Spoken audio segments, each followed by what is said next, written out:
Sveiki vaikai! Šiandien mūsų pamokos tema Antanas Baranauskas Anykščių šilelis.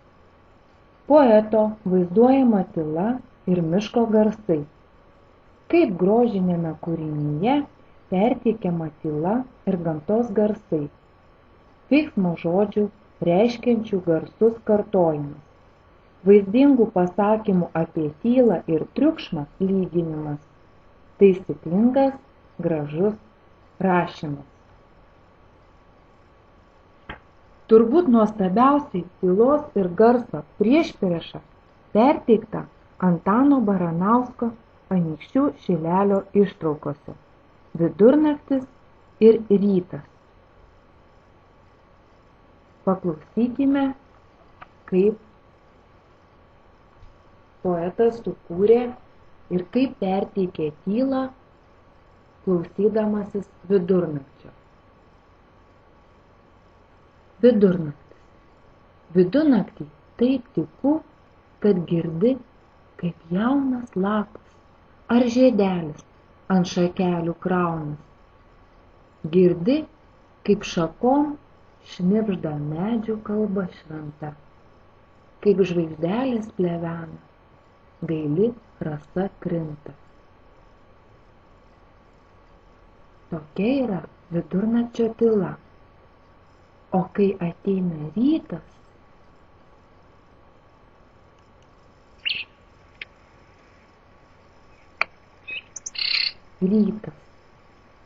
skamba tik skamba miškas.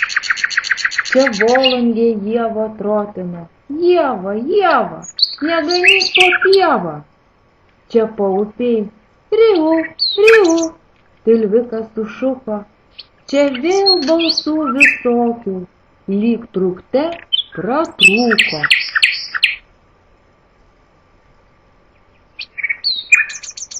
Įsivaizduokite, vaikai, vidurnakčio tylą ir ryto garsus.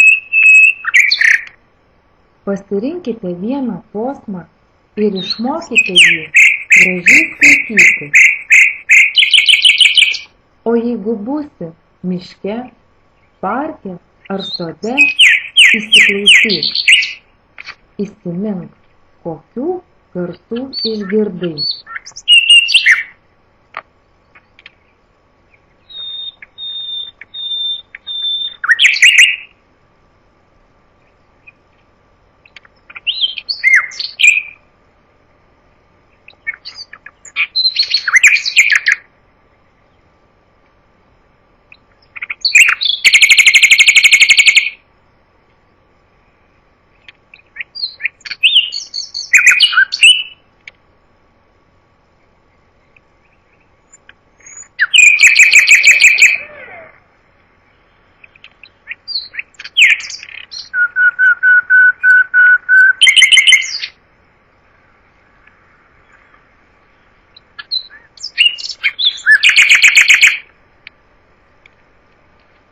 Siūlau jums dar kūrybinę užduotį.